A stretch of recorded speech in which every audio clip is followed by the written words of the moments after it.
ಎಲ್ರಿಗೂ ನಮಸ್ಕಾರ. Welcome to my YouTube channel. ಇವತ್ತು ಯಾವ ವಿಡಿಯೋ ಮಾಡ್ತಿದ್ದೀನಪ್ಪ ಅಂದರೆ KCET ಕೌನ್ಸಿಲಿಂಗ್ ಸದ್ಯದರಲ್ಲೇ ಸ್ಟಾರ್ಟ್ ಆಗ್ತಿದೆ. ಅದಕ್ಕೆ ನೀವು ಏನೇನೆಲ್ಲ ಪ್ರಿಪ್ರೇಷನ್ ಮಾಡ್ಕೋಬೇಕು ಅನ್ನೋದನ್ನ ಈ ವಿಡಿಯೋದಲ್ಲಿ ಡೀಟೇಲಾಗಿ ಎಕ್ಸ್ಪ್ಲೇನ್ ಮಾಡ್ತೀನಿ. ಯಾಕೆಂದರೆ ಕೌನ್ಸಿಲಿಂಗ್ ಪ್ರೋಸೆಸ್ಸಲ್ಲಿ ಆಪ್ಷನ್ ಎಂಟ್ರಿಗಾಗಲಿ, ಚಾಯ್ಸ್ ಎಂಟ್ರಿಗಾಗಲಿ, ಅಡ್ಮಿಷನ್ ಟೈಮ್ಗಾಗಲಿ ಎಲ್ಲದಕ್ಕೂ ಟೈಮ್ ತುಂಬ ಕಡಿಮೆ ಇರುತ್ತೆ. ನಾವು ಆವಾಗ ಡಿಸಿಷನ್ ತೊಗೊಳೋದ್ಕಿಂತ ನಾವು ಮುಂಚೆಗೆ ಅದಕ್ಕೊಂದು ಸ್ವಲ್ಪ ಪ್ರಿಪ್ರೇಷನ್ನ ಮಾಡಿಕೊಂಡ್ರೆ ಖಂಡಿತವಾಗ್ಲೂ ನಿಮಗೆ ಕೌನ್ಸಿಲಿಂಗ್ ಟೈಮಲ್ಲಿ ಹೆಲ್ಪ್ ಆಗುತ್ತೆ. ಸೊ ನೀವು ಆವಾಗ ಈಸಿಯಾಗಿ ಕೌನ್ಸಿಲಿಂಗ್ ಪ್ರೋಸೆಸ್ನ ಕಂಪ್ಲೀಟ್ ಮಾಡಿಕೊಂಡು ಒಳ್ಳೆ ಕಾಲೇಜಿಗೆ ಅಡ್ಮಿಷನ್ ಆಗ್ಬೋದು ಅಂತ ಹೇಳೋದಕ್ಕೆ ಇಷ್ಟಪಡ್ತೀನಿ. ಸೊ ಯಾಕೆ ವೆಯ್ಟ್ ಮಾಡೋದು, ಬನ್ನಿ ವಿಡಿಯೋ ಸ್ಟಾರ್ಟ್ ಮಾಡೋಣ. ಫಸ್ಟ್ ಸ್ಟೆಪ್ ಬಂದುಬಿಟ್ಟು ನೀವು ಡಾಕ್ಯುಮೆಂಟ್ಸ್ನ ಎತ್ತಿಟ್ಕೋಬೇಕಾಗುತ್ತೆ. ಒಂದು ಬಟನ್ ಫೈಲೋ ಯಾವುದಾದ್ರು ಒಂದು ಫೈಲ್ ತೊಗೊಂಡ್ಬಿಟ್ಟು ಒರಿಜಿನಲ್ ಡಾಕ್ಯುಮೆಂಟ್ಸ್ ಅಂತ ಇವಾಗ ನಿಮ್ಮ ಹತ್ರ ಏನೇನೆಲ್ಲ ಇದೆ ಎಲ್ಲದನ್ನು ಆ ಫೈಲಲ್ಲಿ ಹಾಕಿ ಎತ್ತಿಟ್ಬಿಡಿ. ಯಾಕೆಂದರೆ ಇದು ನಿಮಗೆ ಆಪ್ಷನ್ ಎಂಟ್ರಿ ಆಗಿದ ತಕ್ಷಣ ನೀವೇನಾರ ಕಾಲೇಜ್ಗೆ ಅಡ್ಮಿಷನ್ ಆಗ್ತೀನಿ ಅಂತ ಅಂದರೆ ಈ ಡಾಕ್ಯುಮೆಂಟ್ಸು ತುಂಬಾ ರಿಕ್ವೈರ್ ಇರುತ್ತೆ. ಏನೇನಪ್ಪ ಡಾಕ್ಯುಮೆಂಟ್ಸ್ ಅಂತ ಅಂದರೆ ಆಧಾರ್ ಕಾರ್ಡ್ ನಿಮ್ಮದು ಸ್ಟೂಡೆಂಟು, ಇದು ಮಾತ್ರ ವೆರಿ ಇಂಪಾರ್ಟೆಂಟ್ ಡಾಕ್ಯುಮೆಂಟು, ಎಲ್ಲದಕ್ಕೂ ಬೇಕಾಗಿರೋವಂಥದ್ದು. ನೆಕ್ಸ್ಟ್ ಬಂದುಬಿಟ್ಟು ನಿಮ್ಮದು SSLC ಮಾರ್ಕ್ಸ್ ಕಾರ್ಡು. ಅದಾದಮೇಲೆ ಥರ್ಡ್ ಒನ್ ಬಂದುಬಿಟ್ಟು second PUC marks card original. ಇದು ಇನ್ನೂ ಕಾಲೇಜಲ್ಲಿ ಇಶ್ಯೂ ಮಾಡಿಲ್ಲ, ಸದ್ಯದಲ್ಲೇ ಮಾಡ್ತಾರೆ ಬಿಫೋರ್ ಕೌನ್ಸಿಲಿಂಗ್ ಪ್ರೋಸೆಸ್. ನೆಕ್ಸ್ಟ್ ಅದಾದಮೇಲೆ ನಿಮಗೆ ಬೇಕಿರೋವಂಥದ್ದು ಪಾಸ್ಪೋರ್ಟ್ ಸೈಜ್ ಫೋಟೋಸು, ಅಂದರೆ ರೀಸೆಂಟಾಗಿರೋವಂಥದ್ದನ್ನ ಹೋಗಿ ಆರಾಮಾಗಿದ್ದಾಗ ತಗ್ಸ್ಕೊಂಡು ಬಂದು ರೆಡಿ ಇಟ್ಕೊಳ್ಳಿ. ಯಾಕೆಂದರೆ ಅಡ್ಮಿಷನ್ ಟೈಮ್ ನಿಮಗೆ ಒಂದು 3 days ಟೈಮ್ ಕೊಟ್ಟಿರ್ತಾರೆ ಅಷ್ಟೇ. ಸೊ ಅದಕ್ಕೆ ನೀವು ಇದರನ್ನೆಲ್ಲ ಟೆನ್ಷನ್ ತೊಗೊಳೋ ಅವಶ್ಯಕತೆ ಇರೋಲ್ಲ. ಆರಾಮಾಗಿ ಕಾಲೇಜಿಗೆ ಹೋಗಿ ಅಡ್ಮಿಷನ್ ಆಗಿ ಬರ್ಬೋದು ಈಗಲೇ ಪಾಸ್ಪೋರ್ಟ್ ಸೈಜ್ ಫೋಟೋಸ್ನೆಲ್ಲ ತೆಗೆದಿಟ್ಕೊಂಡ್ಬಿಟ್ರೆ. ನೆಕ್ಸ್ಟ್ ಬಂದುಬಿಟ್ಟು ನಿಮ್ಮದು KCET ಅಡ್ಮಿಟ್ ಕಾರ್ಡನ್ನ ಎತ್ತಿಟ್ಕೊಳ್ಳಿ. ನೀವೇನು ಎಕ್ಸಾಮ್ ಹಾಲಿಗೆ ಹೋಗ್ಬಿಟ್ಟು ಸಿಗ್ನೇಚರ್ ಹಾಕಿ ಕೊಟ್ಟಿರ್ತಾರೆ ಅಲ್ವಾ ಇನ್ವಿಜಿಲೇಟ್ರು, ಆ ಒಂದು ಅಡ್ಮಿಟ್ ಕಾರ್ಡನ್ನ ಎತ್ತಿಟ್ಕೊಳ್ಳಿ. ನೆಕ್ಸ್ಟ್ ಅದಾದಮೇಲೆ KCET ರ್ಯಾಂಕ್ ಕಾರ್ಡ್ ಈಗ ಜಸ್ಟ್ ರೆಫರೆನ್ಸಿಗೆ ಬೇಕಾಗುತ್ತೆ, ಒಂದು ಪ್ರಿಂಟೌಟ್ ತೆಗ್ಸಿಟ್ಕೊಂಡಿರಿ. ಬಟ್ ನಿಮಗೆ ವೆರಿಫಿಕೇಷನ್ ಸ್ಲಿಪ್ ಇಶ್ಯೂ ಆಗುತ್ತೆ. ಇವಾಗ ರ್ಯಾಂಕಿಂಗ್ ಬಂದಿದೆ ಅಲ್ಲ, ಈ ರ್ಯಾಂಕಿಂಗ್ ಬೇಸಿಸ್ ಮೇಲೆ ವೆರಿಫಿಕೇಷನ್ ಸ್ಲಿಪ್ಪಿನ ಇಶ್ಯೂ ಆಗುತ್ತೆ. KEನವ್ರು ಅದನ್ನ ಅಪ್ಡೇಟ್ ಮಾಡ್ತಾರೆ ಸದ್ಯದಲ್ಲೇ. ಸೊ ಅದು ತುಂಬ ಇಂಪಾರ್ಟೆಂಟ್ ನಿಮಗೆ ಆಪ್ಷನ್ ಎಂಟ್ರಿ ಮಾಡೋದಕ್ಕೆಲ್ಲ. ನೆಕ್ಸ್ಟ್ ಅದಾದಮೇಲೆ ಬಂದುಬಿಟ್ಟು KCET ಅಪ್ಲಿಕೇಶನ್ ಫಾರ್ಮು. ಇದು ಅಷ್ಟೇ, ಅಪ್ಲಿಕೇಶನ್ ಹಾಕಬೇಕಾದ್ರೆ ನೀವು ಒಂದು ಸಾಫ್ಟ್ ಕಾಪಿ ಡೌನ್ಲೋಡ್ ಮಾಡ್ಕೊಂಡಿರ್ತೀರಲ್ಲ, ಅದನ್ನು ನೀಟಾಗಿ ಎತ್ತಿಟ್ಕೊಳ್ಳಿ. ಈಗಲೇ ಪ್ರಿಂಟ್ ಏನು ತೊಗೊಳಕ್ಕೆ ಹೋಗಬೇಡಿ. ಆಫ್ಟರ್ ಅಂದರೆ ನೀವು ನೀಟ್ ಬರೀತಿದ್ದಾರ, ನೀಟ್ ಆಸ್ಪಿರೆಂಟು ಅಂತಂದರೆ ನಿಮ್ಮದು ನೀಟ್ ಇನ್ಫಾರ್ಮೇಷನ್ ಎಲ್ಲ ಅಪ್ಡೇಟ್ ಮಾಡೋದಕ್ಕೆ ಒಂದು ಆಪ್ಷನ್ ಕೊಡ್ತಾರೆ. ಸೊ ಅದಾದಮೇಲೆ ಪ್ರಿಂಟ್ ತೊಗೊಂಡು ಇಟ್ಕೊಳ್ಳಿ ಅಪ್ಲಿಕೇಶನ್ ಫಾರ್ಮು, ಇಲ್ಲಾಂದರೆ ಸಾಫ್ಟ್ ಕಾಪಿ ಇದ್ದರೂ ನಡೆಯುತ್ತೆ. ಇನ್ನೊಂದೇನಪ್ಪ ಅಂತ ಅಂದರೆ ಇದೆಲ್ಲ ಕಂಪಲ್ಸರಿಯಾಗಿ ಬೇಕಿರೋವಂಥ ಡಾಕ್ಯುಮೆಂಟ್ಸ್ ಆಗಿರುತ್ತೆ. ಇದಾದಮೇಲೆ ನೆಕ್ಸ್ಟ್ ನಾನು ಈಗೇನು ಒಂದು 4 ಡಾಕ್ಯುಮೆಂಟ್ಸ್ ಹೇಳ್ತೀನಿ, ಅದು ಎಲ್ರಿಗೂ ಬೇಕಾಗಲ್ಲ.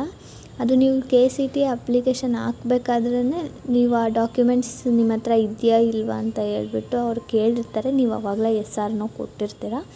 ಸೊ ಅದು ಯಾವುದ್ಯಾವ್ದಪ್ಪ ಡಾಕ್ಯುಮೆಂಟ್ಸ್ ಅಂತ ಅಂದರೆ ಫಸ್ಟ್ನೇದು ಸ್ಟಡಿ ಸರ್ಟಿಫಿಕೇಟು.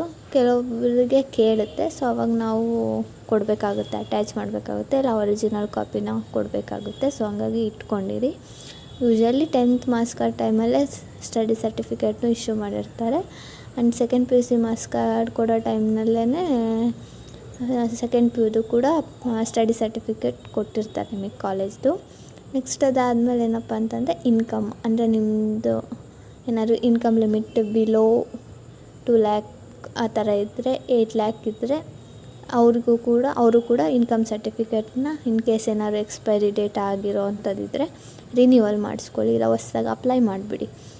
ನೆಕ್ಸ್ಟ್ ಕ್ಯಾಸ್ಟು ಅಷ್ಟೇ, ನಿಮಗೆ caste reservation 1A 2A 3A SC ST ಈ ಥರದಕ್ಕೆಲ್ಲ ಬೇಕು ಅಂತಂದರೆ ಅದಕ್ಕೂ ಕೂಡ ನೀವು ನಿಮ್ಮದು ಇನ್ಕಮ್ ಆ್ಯಂಡ್ ಕ್ಯಾಸ್ಟ್ SC STಗಾದ್ರೆ ಸಪ್ರೇಟ್ ಬರುತ್ತೆ, ಬೇರೆ ಕ್ಯಾಟಗರೀಸ್ಗಾದರೆ 2 ಸೇಮ್ ಒಂದು ಡಾಕ್ಯುಮೆಂಟ್ ಬರುತ್ತೆ. ಸೊ ಇಟ್ಕೊಳ್ಳಿ. ರೆಡಿ ಇಟ್ಕೊಳ್ಳಿ ಇದನ್ನು. ನೆಕ್ಸ್ಟ್ ಅದಾದಮೇಲೆ ಬಂದುಬಿಟ್ಟು ರೂರಲ್ ಕೋಟಾಗೆ ಅಪ್ಲೈ ಮಾಡಿರೋರು ರೂರಲ್ ಸರ್ಟಿಫಿಕೇಟು, ಕನ್ನಡ ಮೀಡಿಯಮ್ದು ಅಪ್ಲಿಕೇಬಲ್ ಆಗಿರೋರು ಕನ್ನಡ ಮೀಡಿಯಮ್ ಸರ್ಟಿಫಿಕೇಟು, ಇದಿಷ್ಟು ನೀವು ಡಾಕ್ಯುಮೆಂಟ್ಸ್ ಅಂತ ಹೇಳ್ಬಿಟ್ಟು ಎತ್ತಿಟ್ಕೋಬೇಕಾಗುತ್ತೆ. ಈ ಡಾಕ್ಯುಮೆಂಟ್ಸ್ನ ನೀವು ಒಂದು ಸೆಟ್ ಸ್ಕ್ಯಾನ್ಡ್ ಕಾಪಿ, ಸಾಫ್ಟ್ ಕಾಪಿನ ಒಂದು PDF ಮಾಡಿ ಇಟ್ಕೊಳ್ಳಿ. ನಿಮಗೆ ಅದು PDF ಮಾಡೋದು ಹೆಂಗೆ ಅಂತ ಗೊತ್ತಾಗಿಲ್ಲ ಅಂತ ನೀವು ಕಮೆಂಟ್ ಮಾಡಿ, ಖಂಡಿತ ನಾನು ಅದ್ರ ಮೇಲೂ ಒಂದು ವೀಡಿಯೋ ಮಾಡ್ತೀನಿ, ಹೇಗೆ ಇಟ್ಕೋಬೇಕು, ಹೇಗೆ ಯೂಸ್ ಆಗುತ್ತೆ ನಮಗೆ ಅಪ್ ಟು ಡಿಗ್ರಿ ಮುಗಿಯೋವರೆಗೂ ಅಂತ. ನೆಕ್ಸ್ಟು ಒಂದು ಸೆಟ್ ಎಲ್ಲ ಜೆರಾಕ್ಸ್ ಬೇಕಾಗುತ್ತೆ. ಈಗಲೇ ಜೆರಾಕ್ಸ್ ಮಾಡಿಸ್ಕೊಳಕ್ಕೆ ಹೋಗಬೇಡಿ, ಅಡ್ಮಿಷನ್ ಟೈಮಲ್ಲಿ ಮಾಡಿಸ್ಕೊಂಡಿರಿ ಅಂತ. ಯಾಕಂದರೆ ವೆರಿಫಿಕೇಷನ್ ಸ್ಲಿಪ್ ಎಲ್ಲ ಬರುತ್ತಲ್ಲ, ಅವಾಗ ಮತ್ತೆ ಜೆರಾಕ್ಸ್ ಮಾಡಲೇಬೇಕಾಗುತ್ತೆ. ಮುಂಚೆಗೆ ಏನಕ್ಕೆ ಮಾಡ್ಕೊಳೋದಲ್ವ ಪದೇ ಒಂದೇ ಸಲ ಮಾಡ್ಕೊಂಡೋಗುತ್ತೆ. ಒರಿಜಿನಲ್ ಕಾಪೀಸ್ ಇಟ್ಕೊಳ್ಳಿ, ಒಂದು ಸೆಟ್ ಸ್ಕ್ಯಾನ್ಡ್ ಇಟ್ಕೊಳ್ಳಿ. ಸೊ ಫ್ರೀಯಾಗಿದ್ದಾಗ ಮಾಡಿಕೊಂಡ್ರೆ ನೀಟಾಗಿರುತ್ತೆ. ಒಂದು ಸಪ್ರೇಟ್ ಫೋಲ್ಡರ್ ಮಾಡಿಬಿಟ್ಟು ಈಸಿಯಾಗಿ ಆ್ಯಕ್ಸೆಸಬಲ್ ಇರಬೇಕು ನಿಮ್ಮ ಫೋನಲ್ಲಿ. ಪಟ್ಟಂತ ಓಪನ್ ಮಾಡಿದ ತಕ್ಷಣ ತೆಗಿಯೋಕ್ಕೆ ಬರಬೇಕು, ಆ ಥರ ಇಟ್ಕೊಳ್ಳಿ. ಆಮೇಲೆ ಯಾವುದ್ಯಾವುದೋ ಮೂಲೆಯಲ್ಲಿ ಡೌನ್ಲೋಡ್ ಮಾಡಿದ್ದೆ ಸಿಗ್ತಿಲ್ಲ ಈಗ, ಆ ಥರ ಎಲ್ಲ ಮಾಡ್ಕೊಳಕ್ಕೆ ಹೋಗ್ಬೇಡಿ. ಸೊ ಆದಷ್ಟು ಕೈಗೆ ಸಿಗೋ ಥರ ಇಟ್ಕೊಳ್ಳಿ. ಇದು ತುಂಬ ಇಂಪಾರ್ಟೆಂಟ್ ಸ್ಟೆಪ್ ಆಗಿರುತ್ತೆ. ಇದನ್ನು ತುಂಬ ಜನ ಕನ್ಫ್ಯೂಸ್ ಆಗ್ತಾರೆ, ಹೇಗೆ ನಾವು ಸೆಲೆಕ್ಟ್ ಮಾಡ್ಕೊಳೋದು ಕಾಲೇಜಸ್ಸು, ಹೇಗೆ ಫೈನಲೈಸ್ ಮಾಡೋದು. ಯಾಕೆ ಅಂತಂದರೆ ರಿಲೇಟಿವ್ಸು, ಫ್ರೆಂಡ್ಸು, ಫ್ಯಾಮಿಲಿ ಒಬ್ಬೊಬ್ಬರು ಒಂದೊಂದು ಥರ ಹೇಳ್ತಿರ್ತಾರೆ. ಯಾರ ಮಾತು ಕೇಳಬೇಕು, ಯಾರ ಮಾತು ಬಿಡಬೇಕು ಅನ್ನೋದಕ್ಕೆ ತುಂಬಾ ಕನ್ಫ್ಯೂಸ್ ಆಗುತ್ತೆ. ಸೊ ಫಸ್ಟ್ ನೀವು ಏನು ಅನಾಲಿಸಿಸ್ ಮಾಡೋವರೆಗೂ ಯಾರದ್ದೇ ಮಾತನ್ನು ಕಿವಿಗೆ ಹಾಕ್ಕೊಳಕ್ಕೆ ಹೋಗಬೇಡಿ. ಫಸ್ಟ್ ನೀವು ಅನಲೈಸ್ ಮಾಡಿ ಒಂದು ಡಿಸಿಷನಿಗೆ ಬಂದಾದಮೇಲೆ ನೀವು ಬೇರೆಯವ್ರು ಏನು ಹೇಳಿದ್ರು ತಲೆ ಕೆಡಿಸ್ಕೊಂಡಾಳೆ ಆರಾಮಾಗೆ ಕಾಲೇಜಿಗೆ ಅಡ್ಮಿಷನ್ ಆಗ್ಬೋದು. ಆ್ಯಂಡ್ ನೀವು ಅನಲೈಸ್ ಮಾಡೋ ಟೈಮಲ್ಲೂ ಕೆಲವೊಬ್ಬರು ಮಾತನ್ನ ಮಾತ್ರ ನೀವು ತೊಗೋಬೇಕಾಗುತ್ತೆ. ಜೆನ್ಯೂನ್ ಆನ್ಸರ್ಸ್ ಏನಿರುತ್ತೆ ಅದನ್ನು ಮಾತ್ರ ತೊಗೊಳ್ಳಿ. ಅದನ್ನ ಹೇಗೆ ತೊಗೊಳೋದು ಅಂತ ಎಲ್ಲ ನಾನು ನೆಕ್ಸ್ಟ್ ಎಕ್ಸ್ಪ್ಲೈನ್ ಮಾಡ್ತೀನಿ. ಇದು ಪ್ರಿಯಾರಿಟಿ ಲಿಸ್ಟ್ ಏನಪ್ಪ ಅಂತ ಅಂದರೆ, ಒಬ್ಬೊಬ್ರಿಗೆ ಒಂದೊಂದು ಪ್ರಿಯಾರಿಟಿ ಇರುತ್ತೆ.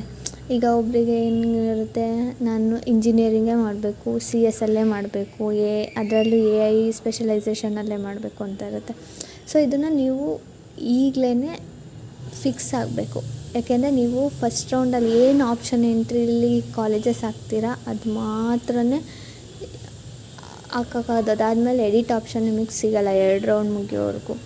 ಸೊ ಹಂಗಾಗಿ ನೀವು ಮುಂಚೆಗೆ ಪ್ಲ್ಯಾನ್ ಮಾಡಿ ಎಲ್ಲ ಚಾಯ್ಸಸ್ ಕೊಟ್ಟರೆ ನಿಮಗೆ ಸೆಕೆಂಡ್ ರೌಂಡಲ್ಲಿ ನಿಮಗೆ ಬೇಕಿರೋಂಥ ಕಾಲೇಜ್ ಸಿಗೋ ಚಾನ್ಸಸ್ ತುಂಬಾ ಜಾಸ್ತಿ ಇರುತ್ತೆ.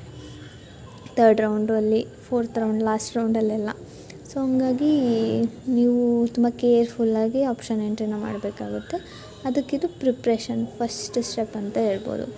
ಸೊ ನಾನು ಒಂದು ಎಕ್ಸಾಂಪಲ್ ಕೊಡ್ತೀನಿ, ಹೇಗೆ ನಾವು ಪ್ರಿಯಾರಿಟಿನ ಮಾಡ್ಕೋಬೇಕು ಅಂತ. ಫಸ್ಟ್ ಒಂದು ಪೇಪರ್ ಪೆನ್ ತೊಗೊಳ್ಳಿ, ಒಂದು side right side of the ಟಾಪಲ್ಲಿ ನೀವು ಬರೀರಿ ನಿಮಗೆ ಯಾವುದು ಪ್ರಿಯಾರಿಟಿ ಇದೆ ಅಂತ ಹೇಳ್ಬಿಟ್ಟು. ಫಸ್ಟ್ ಪ್ರಿಯಾರಿಟಿ ಅಂತ ಅಂದರೆ ಕೆಲವೊಬ್ಬರಿಗೆ ಹೆಂಗಿರುತ್ತೆ ಅಂದರೆ, ಕೆಲವೊಬ್ಬರಿಗೆ ಪದೇ ಹೆಲ್ತ್ ಇಶ್ಯೂಸ್ ಆಗ್ತಾನೆ ಇರುತ್ತೆ. ಅವ್ರ ಬಾಡಿ ಇರೋದೇ ಹಂಗೆ ಸೆನ್ಸಿಟಿವ್ ಇರ್ತಾರೆ. ಸೊ ಆ ಥರದವ್ರು ಏನು ಮಾಡಿ, ನೀವು ಪ್ಲೇಸ್ನ ಫಸ್ಟ್ ಪ್ರಿಯಾರಿಟಿ ಕೊಡಿ. ಹಂಗಂತ ಹೇಳ್ಬಿಟ್ಟು ಯಾವುದೋ ಕಾಲೇಜಿಗೆ ಸೇರ್ಕೊಳ್ಳಿ ಅಂತಲ್ಲ, ಫಸ್ಟ್ ಪ್ರಿಯಾರಿಟಿ ಪ್ಲೇಸ್ ಅಂತ ಬರ್ಕೊಳ್ಳಿ. ನೆಕ್ಸ್ಟ್ ಅದಾದಮೇಲೆ ನೀವು ಕೋರ್ಸ್ ಅಥವಾ ಕಾಲೇಜ್ ಯಾವ ಪ್ರಿಯಾರಿಟಿ ಕೊಡ್ತೀರಾ ಅಂತ ಹೇಳ್ಬಿಟ್ಟು ಚೆಕ್ ಮಾಡ್ಕೊಳ್ಳಿ. ಅಂದರೆ ಯಾವುದು ಕೊಡಬೇಕು ನಾನು ಅಂತ ಹೇಳ್ಬಿಟ್ಟು. ಕೋರ್ಸಿಗೆ ಕೊಡಬೇಕು ಅಂತಂದರೆ ನಿಮಗೆ ಪ್ಯಾಷನ್ ಇದೆ, ನಾನು ಇದೇ ಕೋರ್ಸಲ್ಲಿ ಮಾಡಬೇಕು ಅಂದರೆ ಕೋರ್ಸಿಗೆ ಕೊಡಿ. ಇಲ್ಲ ಕಾಲೇಜು ಅಂತ ಅಂದರೆ ನನಗೆ ಈ ಥರ ಕಾಲೇಜಲ್ಲಿ ಓದಬೇಕು ಅಂತ ಆಸೆ ಇದೆ, ಕಾಲೇಜ್ ಕೊಡಿ. ಅದು ನಿಮ್ಮ ಪರ್ಸ್ನಲ್ ಪ್ರಿಫರೆನ್ಸ್ ಆಗಿರುತ್ತೆ. ಪ್ರತಿಯೊಂದು ಸ್ಟೂಡೆಂಟ್ಗೂ ಅವ್ರದ್ದೇ ಆದಂಥ ಪ್ರಿಫರೆನ್ಸ್ ಇರುತ್ತೆ, ಅವ್ರದ್ದೇ ಆದ ಡ್ರಾಬ್ಯಾಕ್ಸ್ ಇರುತ್ತೆ. ಸೊ ಈ ಥರ ಇರುತ್ತೆ. ಇದೆಲ್ಲ ಒಂದು ಕ್ಯಾಟಗರಿ ಆಫ್ ಸ್ಟೂಡೆಂಟ್ಸ್ ಅಂತಂದರೆ, ಇನ್ನೊಂದು ಕ್ಯಾಟಗರಿ ಆಫ್ ಸ್ಟೂಡೆಂಟ್ಸ್ ಇರ್ತಾರೆ, ನನಗೆ ಯಾವ್ದು ಸಿಕ್ಕಿದ್ರೂ ಓಕೆ, ಬಟ್ ನಾನು ಡಿಗ್ರಿ ಮುಗಿಸ್ಬೇಕು ಒಳ್ಳೆ ಕಾಲೇಜಲ್ಲಿ ಕಡಿಮೆ ಫೀಸಲ್ಲಿ ಅನ್ನೋದಿರುತ್ತೆ. ಇಲ್ಲಾಂದರೆ ಅದೂ ಇರೋಲ್ಲ. ಕೆಲವೊಬ್ಬರಿಗೆ ಯಾವ್ದು ಸಿಕ್ಕಿದ್ರೂ ಅಲ್ಲಿ ಹೋಗ್ತೀನಿ ನಾನು ಅನ್ನೋ ಮೈಂಡ್ಸೆಟ್ಟಲ್ಲೂ ಕೂಡ ಇರ್ತಾರೆ. ಸೊ ಆ ಥರದವ್ರಿಗೆ ನಾನು ಏನು ಸಜೆಷನ್ ಮಾಡ್ತೀನಿ ಅಂತಂದರೆ, ನೀವು ರ್ಯಾಂಕಿಂಗ್ನ ಬೇಸಿಸಲ್ಲಿ ಇಟ್ಕೊಂಡು ನಿಮ್ಮ ಪ್ರಿಯಾರಿಟಿನ ಫೈನಲೈಸ್ ಮಾಡ್ಕೊಳ್ಳಿ. ಸೊ ದಟ್ ನಿಮಗೆ ಏನಾಗುತ್ತೆ ಅಂದರೆ, ನಿಮ್ಮ ರ್ಯಾಂಕಿಂಗಿಗೆ ಯಾವ ಥರ ಸ್ಟೂಡೆಂಟ್ಸ್ ನಿಮಗೆ ಇರುತ್ತೆ ಆ ಕಾಲೇಜಲ್ಲಿ ನೀವು ಅಡ್ಮಿಷನ್ ಮಾಡ್ಕೋಬೋದು. ಸೊ ಆವಾಗ ನಿಮಗೆ ಡಿಗ್ರಿನೂ ಆಗುತ್ತೆ, ಒಳ್ಳೆ ಕಾಲೇಜು ಸಿಕ್ಕಂಗಾಗುತ್ತೆ. ನಿಮ್ಮ ಎಲಿಜಿಬಿಲಿಟಿಗೆ ಯಾವುದೇ ಒಂದು ಮೋಸ ಅನ್ನೋದು ಆಗಲ್ಲ ಅಂತ ಹೇಳೋಕ್ಕೆ ಇಷ್ಟಪಡ್ತೀನಿ ಫ್ರೆಂಡ್ಸ್. ಇದು ನಮ್ಮ ಪ್ರಿಯಾರಿಟಿ ಲಿಸ್ಟು. ಇದನ್ನು ನೀವು ಆರ್ಡರ್ ವೈಸ್ ಆದರೂ ಬರ್ಕೊಳ್ಳಿ, ಇಲ್ಲ ಒಂದೇ ನನ್ನ ಪ್ರಿಯಾರಿಟಿ ಅಂತಂದರೆ ಒಂದೇ ಬರ್ಕೊಂಡ್ರು ಓಕೆ, ನಿಮ್ಮಿಷ್ಟ. ಫಸ್ಟ್ ಪ್ರಿಯಾರಿಟಿ ಮಾತ್ರ ವೆರಿ ಇಂಪಾರ್ಟೆಂಟ್. ಈಗ ಪ್ಲೇಸ್ನ ಪ್ರಿಯಾರಿಟಿಯಾಗಿ ತೊಗೋತೀರ ಅಂತಂದರೆ ನಿಮ್ಮ ಡಿಸ್ಟಿಕ್ಕು ಸೌತ್ ಕರ್ನಾಟಕ ಡಿಸ್ಟಿಕ್ ಆದರೆ ಆದಷ್ಟು ನಾರ್ತ್ ಕರ್ನಾಟಕ ಡಿಸ್ಟಿಕ್ನ ಅವಾಯ್ಡ್ ಮಾಡಿಬಿಡಿ. ನೀವು ಆ ಕಾಲೇಜಸ್ ಬಗ್ಗೆ ನೋಡೋಕ್ಕೂ ಹೋಗಬೇಡಿ. ಬಿಕಾಸ್ ಯಾಕೆ ಅಂತಂದರೆ ನಿಮ್ಗೆ ಅಡ್ಜಸ್ಟ್ ಆಗೋಲ್ಲ ಅಂತ ನಿಮಗೆ ಗೊತ್ತಿರುತ್ತೆ ಅಲ್ವಾ. ಸೊ ಇವಾಗ ಆಪ್ಷನ್ ಎಂಟ್ರಿಲಿ ಹಾಕ್ಬಿಟ್ಟು ಆ ಕಾಲೇಜಲ್ಲಿ ಸಿಕ್ಕಿ ನಮಗೆ ಅಡ್ಮಿಷನ್ ಬೇಡ ಅಲ್ಲಿ ಅಂತ ಸುಮ್ಮನೆ ಏನಕ್ಕೆ ರಿಸ್ಕ್ ತೊಗೋಬೇಕು. ಸೊ ಆ ಥರ. ಸೊ ಉತ್ತರ ಕರ್ನಾಟಕದ ಸೈಡವರು ಅಷ್ಟೇ, ಹಂಗಂತ ನಾನು ಡಿಸ್ಕ್ರಿಮಿನೇಟ್ ಮಾಡ್ತಿಲ್ಲ, ಅವ್ರು ಇಲ್ಲಿಗೆ ಬರೋಕ್ಕಾಗಲ್ಲ ಇವ್ರು ಅಲ್ಲಿಗೆ ಬರೋಕ್ಕಾಗಲ್ಲ ಅಂತ. ಬಟ್ ಇರೋ ಫ್ಯಾಕ್ಟ್ನ ನಾನು ಹೇಳ್ತಾ ಇದ್ದೀನಿ. ಸೊ ಈ ಥರ ನೀವು ಮಾಡ್ಕೊಳೋದ್ರಿಂದ ನಿಮ್ಮ ಬ್ಲಂಡರ್ ಮಿಸ್ಟೇಕ್ಸ್ನ ಅವಾಯ್ಡ್ ಮಾಡ್ಬೋದು. ಯಾಕೆಂದರೆ ಇದು 1 ದಿನ 2 ದಿನದ ಪ್ರಶ್ನೆ ಅಲ್ಲ, 4 ವರ್ಷ ನೀವು ಮನೆ ಬಿಟ್ಟು ಕಾಲೇಜಿಗೆ ಅಂತ ಹೇಳ್ಬಿಟ್ಟು ಬೇರೆ ಕಡೆ ಹೋಗಿ ಸ್ಟೇ ಆಗಬೇಕು, ಅಲ್ಲಿ ಸರ್ವೈವ್ ಆಗಬೇಕು, ಜೊತೆಗೆ ಡಿಗ್ರಿನ ತೊಗೊಂಡು ವಾಪಸ್ ಬರಬೇಕಾಗಿರುತ್ತೆ with your safety, health, everything. ಯಾಕೆಂದರೆ ಹೋದ್ಮೇಲೆ ರೆಗ್ರೆಟ್ ಪಡಬಾರ್ದು ಅಲ್ವಾ. ಸೊ ಹಾಗಾಗಿ ಹೇಳ್ತಾಯಿದ್ದೀನಿ.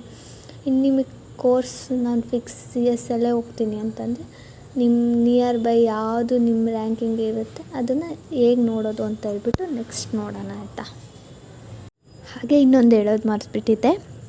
ನೀವು ಕೋರ್ಸ್ನ ಸೆಲೆಕ್ಟ್ ಮಾಡ್ಕೋತೀನಿ ಅಂತ ಅಂದರೆ ನೀವು ಇಂಜಿನಿಯರಿಂಗ್ ಅಷ್ಟೇ ಹೋಗ್ತೀರಾ ಅಥವಾ ಅದು ಮೆಡಿಕಲ್ ಅಷ್ಟೇ ಹೋಗಬೇಕು ಅಂತ ನಿಮ್ಮ ಮೈಂಡ್ ಸೆಟ್ ಇದೆಯೋ, ಅಥವಾ ನಿಮಗೆ ಅಗ್ರಿಕಲ್ಚರಲ್ಲೇ ಹೋಗಬೇಕು ಅನ್ನೋದಿದೆಯೋ, ವೆಟರ್ನರಿಯಲ್ಲೇ ಹೋಗ್ಬೇಕು ಅನ್ನೋದಿದೆಯೋ, ಆ ಪ್ರಿಫರೆನ್ಸ್ನ ನೀವು ಬರ್ಕೊಳ್ಳಿ. ನೀವು ಅದರಲ್ಲಿ ಯಾವುದು ನಾನಿಲ್ಲ ಇಂಜಿನಿಯರಿಂಗ್ ಅಂತಂದರೆ ಇಂಜಿನಿಯರಿಂಗ್ ಅಷ್ಟೇ ಕಾಲೇಜಸ್ ಅಪ್ಲೈ ಮಾಡಿ. ಇಲ್ಲ ಅಗ್ರಿಕಲ್ಚರ್ ಹೋಗಬೇಕು ಅಂತಂದರೆ ಫಸ್ಟ್ ನೋಡಿ ನಿಮಗೆ ಸಿಗುತ್ತೋ ಇಲ್ಲೋ ಅಂತ ಹೇಳ್ಬಿಟ್ಟು ಅನಲೈಸ್ ಮಾಡಿ ಆಮೇಲಿಂದ ಹೇಗೆ ಆಪ್ಷನ್ ಎಂಟ್ರಿಲಿ ಕಾಲೇಜಸ್ನ ಎಂಟ್ರಿ ಮಾಡ್ಬೋದು ಅಂತ ಹೇಳ್ಬಿಟ್ಟು ನಾನು ನೆಕ್ಸ್ಟ್ ಇವಾಗ ತೋರಿಸ್ತೀನಿ. ಸೊ ಈ ಪ್ರಿಯಾರಿಟಿನ ನೀವು ಬರ್ಕೊಂಡಿರ್ತೀರ ಅಲ್ವಾ, ಬರ್ಕೊಂಡಿದ್ದಾದಮೇಲೆ ನಿಮ್ಮದು ರ್ಯಾಂಕಿಂಗಲ್ಲಿ ಯಾವುದು ತುಂಬ ಕಡಿಮೆ ಬಂದಿದೆ, ಯಾವ ಒಂದು ಕ್ಯಾಟಗರೀಲಿ ಅಂದರೆ ಅಗ್ರಿಕಲ್ಚರ್, ವೆಟರ್ನರಿ, ಇಂಜಿನಿಯರಿಂಗ್ ಅಂತ ಇರುತ್ತೆ ಅಲ್ವಾ, ನೀವು ಯಾವುದು ಕೋರ್ಸ್ ಪ್ರಿಫರೆನ್ಸ್ ತೊಗೊಂಡಿರ್ತೀರ ಆ ಕೋರ್ಸ್ ಪ್ರಿಫರೆನ್ಸಲ್ಲಿ ಮುಂದೆ ನಿಮ್ಮದು ರ್ಯಾಂಕಿಂಗ್ನ ಬರ್ಕೊಳ್ಳಿ. ಸೊ ದಟ್ ನಿಮಗೆ ನೆಕ್ಸ್ಟು ಹೆಂಗೆ ನೀವು ಕಟ್ ಆಫ್ನ ಪ್ರೆಡಿಕ್ಟ್ ಮಾಡಿ ನಿಮ್ಗೆ ಕಾಲೇಜ್ ಸಿಗುತ್ತಾ, ನಿಮಗೆ ಬೇಕಿರೋ ಕೋರ್ಸಲ್ಲಿ ನಿಮಗೆ ಬೇಕಿರೋ ಕಾಲೇಜಸ್ ಸಿಗುತ್ತಾ ಅಂತ ಹೇಳ್ಬಿಟ್ಟು ಈಗ ನೋಡೋಣ. ಅದನ್ನ ಹೇಗೆ ನೋಡೋದು ಅಂತ ಎಕ್ಸ್ಪ್ಲೈನ್ ಮಾಡ್ತೀನಿ. ಫಸ್ಟ್ ನಾವು ಅದಕ್ಕೆ KE ವೆಬ್ಸೈಟ್ಗೆ ಹೋಗಬೇಕಾಗುತ್ತೆ. KE ವೆಬ್ಸೈಟ್ಗೆ ಹೋಗಿ ನಾವು ಚೆಕ್ ಮಾಡ್ಕೋಬೇಕು ಯಾವ ಕಾಲೇಜಲ್ಲಿ ಯಾವ ಕೋರ್ಸಿಗೆ ಎಷ್ಟು ಕಟ್ ಆಫ್ ಇದೆ ರ್ಯಾಂಕಿಂಗ್ ಅಂತ.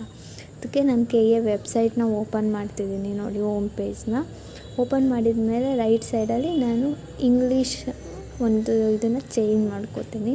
ಆದಮೇಲೆ ಫೋನಲ್ಲಾದರೆ 3 ಲೈನ್ಸ್ ಬರುತ್ತೆ. ಇದು ಲ್ಯಾಪ್ಟಾಪಲ್ಲಿ ಆಗಿರೋದ್ರಿಂದ ಇಲ್ಲಿ ಪ್ರೀವಿಯಸ್ ಇಯರ್ ಡೀಟೇಲ್ಸ್ಗೆ ಹೋಗಿ UGCET ಅನ್ನೋದು 2025ನ ಓಪನ್ ಮಾಡಿ. ಸೊ ನಿಮ್ಗೆ ಇಲ್ಲಿ ಸುಮಾರು ಆಪ್ಷನ್ಸ್ ಬರುತ್ತೆ.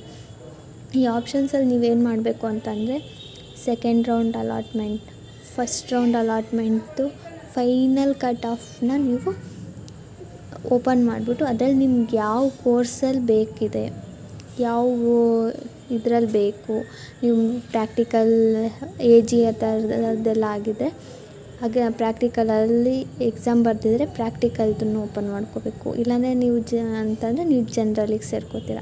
ಈ ಥರ ನೋಡಿ ಇಷ್ಟೊಂದು ಆಪ್ಷನ್ಸ್ ಸಿಗ್ತಾಯಿದೆ, ಕಾಣಿಸ್ತಿದೆ ಅಲ್ಲ ಸ್ಕ್ರೀನ್ ಮೇಲೆ. ನೀವು ಅದನ್ನು ಪ್ರೆಸ್ ಮಾಡಿದ್ರೆ ಸಾಕು, ನಿಮಗೊಂದು PDF ಫೈಲ್ ಓಪನ್ ಆಗುತ್ತೆ. ನೀವು ಓಪನ್ ಮಾಡಿದ ತಕ್ಷಣ ನಿಮಗೆ ನೋಡಿ ಈ ಥರ ಕಾಣಿಸುತ್ತೆ. ಇಲ್ಲಿ ಕಾಲೇಜ್ ಕೋಡ್ ಇದೆ, ಕಾಲೇಜ್ ನೇಮ್ ಇದೆ, ಯಾವ್ಯಾವ ಕೋರ್ಸಸ್ ಅವೈಲಬಲ್ ಇದೆ ಅಂತಲೂ ಡಿಸ್ಪ್ಲೇ ಇದೆ. ನೆಕ್ಸ್ಟು ಯಾವ್ಯಾವ ಕ್ಯಾಟಗರಿಗೆ ಎಷ್ಟೆಷ್ಟು ರ್ಯಾಂಕ್ ಕಟ್ ಆಫ್ ಇದೆ ಅಂತ ತೋರಿಸಿದ್ದಾರೆ ನೋಡಿ. ಇಲ್ಲಿ ನೋಡಿ ಎಲ್ಲ ಹೆಂಗಿದೆ ಅಂತಂದರೆ 1K, 1R ಈ ಥರ ಇದೆ. 1G ಅಂತ 1G ಅಂತ ಅಂದರೆ ಕ್ಯಾಟಗರಿ 1 ಜನರಲ್, 1K ಅಂತ ಅಂದರೆ ಕ್ಯಾಟಗರಿ 1 ಕನ್ನಡ ರಿಸರ್ವೇಷನ್, R ಅಂತ ಅಂದರೆ ರೂರಲ್ ಬರುತ್ತೆ, ಸೊ ಎಚ್ ಕೆದು ಸಪ್ರೇಟ್ ಇದೆ, ಎಚ್ ಕೆನವರು ಸಪ್ರೇಟ್ ರಿಸರ್ವೇಷನ್ ತೊಗೊಂಡು ಅದು ಸಪ್ರೇಟ್ PDF ಸಿಗುತ್ತೆ ನಿಮಗೆ. ಸೊ ನೀವು ಅದೆಲ್ಲ ಏನು ತಲೆ ಕೆಡಿಸ್ಕೋಬೇಡಿ, ಜಸ್ಟ್ ಇದು ರ್ಯಾಂಕಿಂಗ್ ನೋಡ್ಕೊಳ್ಳಿ. ನಿಮ್ಗೆ ಇವಾಗ ಏನು ಅಗ್ರಿಕಲ್ಚರ್ದು ಪ್ರಾಕ್ಟಿಕಲ್ ರ್ಯಾಂಕಿಂಗ್ 1500 ಬಂದಿದೆ ಅಂತ ಅಂದ್ಕೊಳ್ಳಿ. ನನಗೆ GK ಬೇಕು ಅಂತ ಅಂದರೆ ನೋಡಿ, ನಿಮಗೆ ಸೆಕೆಂಡ್ ಕೋರ್ಸ್ ಯಾವುದು ಫುಡ್ ನ್ಯೂಟ್ರಿಷನ್ ಆ್ಯಂಡ್ ಡಯಟಿಕ್ಸಲ್ಲಿ ನಿಮಗೆ ಸಿಗೋ ಚಾನ್ಸಸ್ ಜಾಸ್ತಿ ಇದೆ. ಬಟ್ ನಿಮಗೆ ಅಗ್ರಿಕಲ್ಚರ್ BSc ಅಗ್ರಿಕಲ್ಚರಲ್ಲಿ ಸಿಗೋ ಚಾನ್ಸಸ್ ಕಡಿಮೆ ಇದೆ.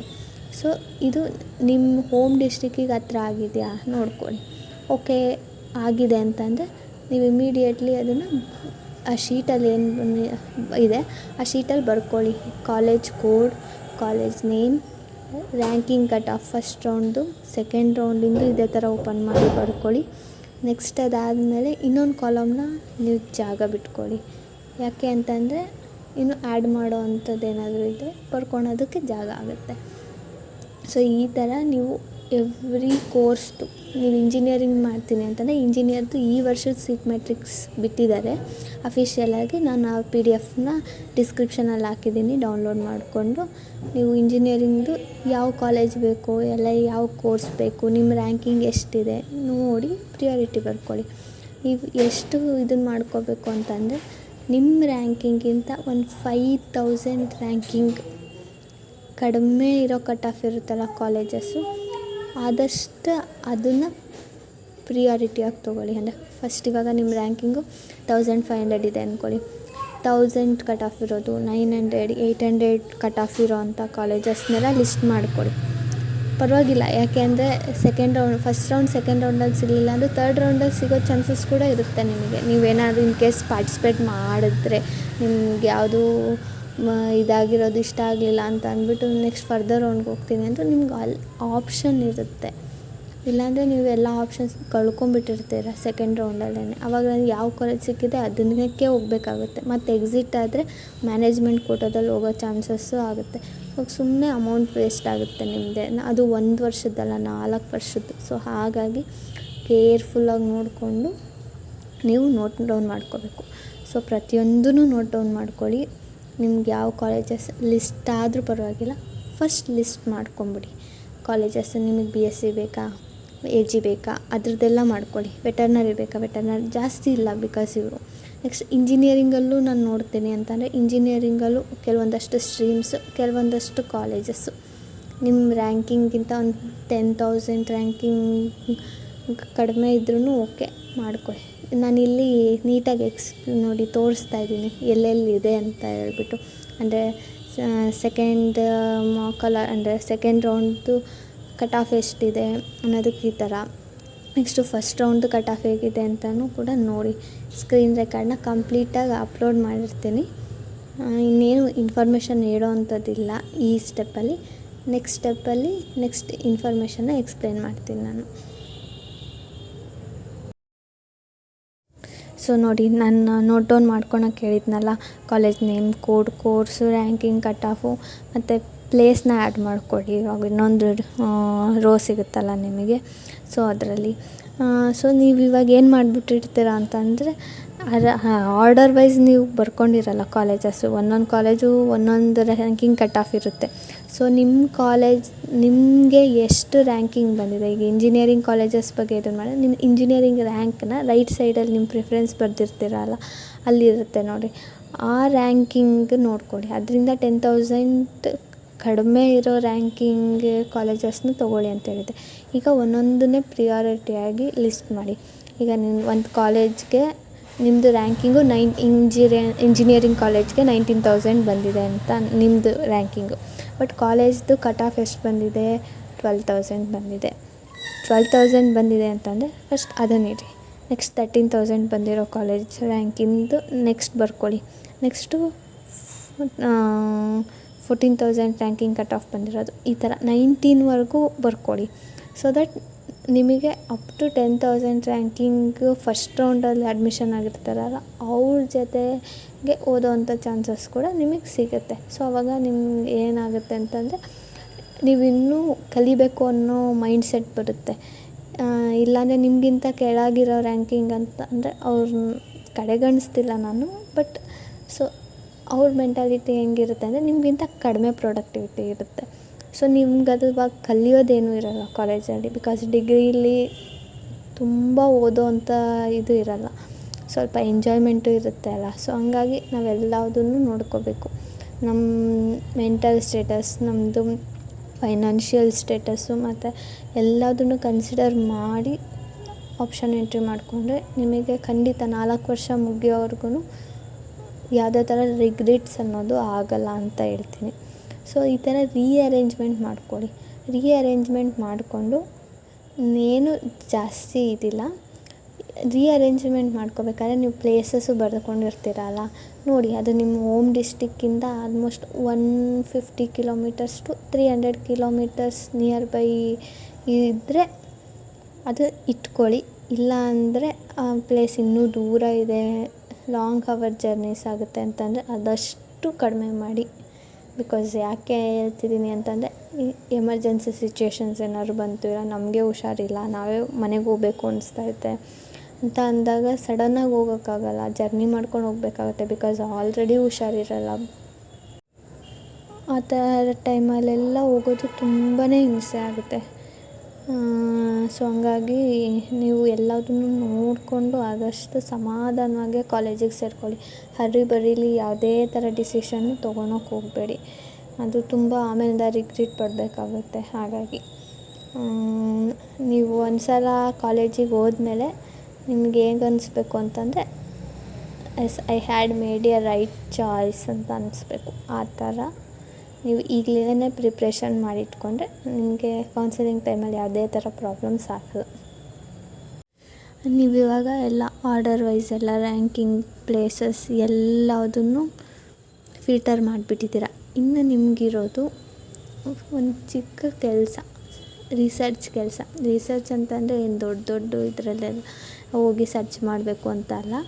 ನಿಮ್ಮ ಲೊಕ್ಯಾಲಿಟಿಲಿರೋ ಅಂಥ ಸೀನಿಯರ್ಸ್, ಅಂದರೆ ನಿಮ್ಮ ಸ್ಕೂಲಲ್ಲಿ ಓದಿದ್ದಂಥ ಸೀನಿಯರ್ಸ್ ಆಗಿರ್ಬೋದು, ಇಲ್ಲ ನಿಮ್ಮ ಏರಿಯಾದಲ್ಲಿ ಯಾರಾದರೂ 1 ವರ್ಷ 2 ವರ್ಷ ದೊಡ್ಡವರು KCET ಕೌನ್ಸಿಲಿಂಗಲ್ಲಿ ಪಾರ್ಟಿಸಿಪೇಟ್ ಮಾಡಿರೋ ಅಂಥವ್ರದ್ದು ಕಾಂಟ್ಯಾಕ್ಟ್ ಏನಾದ್ರು ನಿಮ್ಮ ಹತ್ರ ಇದ್ದರೆ ಖಂಡಿತ ಅವ್ರನ್ನ ಒಂದು ಸಜೆಷನ್ ಅಂತ ಕೇಳಿ. ಬಿಕಾಸ್ ನಾನು ಈ ಥರ ಕೌನ್ಸಿಲಿಂಗ್ ಅಟೆಂಡ್ ಮಾಡಬೇಕಂತ ಇದ್ದೀನಿ, ನನಗೆ ಈ ಏರಿಯಾದಲ್ಲಿ ಇಂಟ್ರೆಸ್ಟ್ ಇದೆ.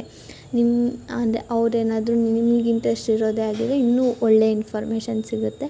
ಇಲ್ಲಾಂದ್ರೆ ಅವ್ರ ಫ್ರೆಂಡ್ಸ್ ಯಾರಾದರೂ ಇದನ್ನು ಮಾಡಿ, ಅಂದರೆ ಅದೇ ಫೀಲ್ಡಲ್ಲಿ ಕಾಲೇಜಲ್ಲಿ ಓದ್ತಾಯಿದ್ರೆ ನಿಮ್ಗೆ ಇಂಟ್ರೆಸ್ಟ್ ಇರೋ ಫೀಲ್ಡಲ್ಲಿ, ಸೊ ಅವ್ರು ನಿಮಗೆ ಖಂಡಿತ ಹೆಲ್ಪ್ ಮಾಡ್ತಾರೆ. ಯಾರೂ ಕೂಡ ಹೆಲ್ಪ್ ಮಾಡಲ್ಲ ಅಂತ ಏನಿಲ್ಲ ಇವಾಗಿನ ಇದರಲ್ಲಿ.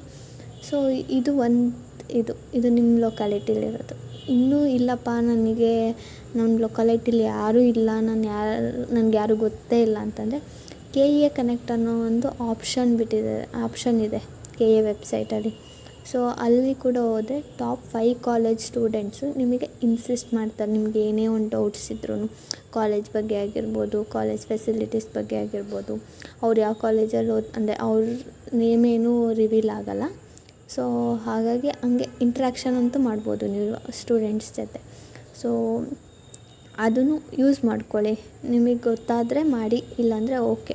ನೆಕ್ಸ್ಟ್ ಬಂದುಬಿಟ್ಟು ಫೀಸ್ ಸ್ಟ್ರಕ್ಚರು. ಅಂದರೆ ನೀವು ಇದನ್ನು ಹೆಂಗೆ ನೋಡ್ಬೋದು ಅಂತಂದರೆ, ಇಂಜಿನಿಯರಿಂಗ್ ಕಾಲೇಜ್ದೆಲ್ಲ ಆದರೆ ಕೊಟ್ಟಿರ್ತಾರೆ ಕೆಲವೊಂದು ಇದರಲ್ಲಿ. ಬಟ್ ನೀವು ಫೀಸ್ ಸ್ಟ್ರಕ್ಚರ್ ಗೊತ್ತಾಗಬೇಕು ಅಂತಂದರೆ ನೀವು ಅದೇ ಕಾಲೇಜ್ದು ಅಫಿಷಿಯಲ್ ವೆಬ್ಸೈಟ್ ಇರುತ್ತೆ, ಅಫಿಷಿಯಲ್ ವೆಬ್ಸೈಟ್ಗೆ ಹೋಗ್ಬಿಟ್ಟು ಚೆಕ್ ಮಾಡಿದ್ರೆ ಗೊತ್ತಾಗುತ್ತೆ. ಕೆಲವೊಂದು ಕಾಲೇಜಸ್ದು ಮೆನ್ಷನ್ ಮಾಡಿರ್ತಾರೆ, ಕೆಲವೊಂದ್ರಲ್ಲಿ ಮಾಡಿರಲ್ಲ. ಸೊ ಅವಾಗ ನೀವೇನು ಮಾಡಬೇಕು ಅಂತಂದರೆ, ಇನ್ ಕೇಸ್ ನಿಮ್ಮ ಕೈಲಿ ಆಗುತ್ತೆ ಅಂತಂದರೆ ಬೆಟರ್ ಒಂದು ಸಲ ಕಾಲೇಜ್ನ ವಿಸಿಟ್ ಮಾಡ್ಕೊಂಬರ್ಬೇಕು. ಬಿಕಾಸ್ ಅಂದರೆ ನೀವು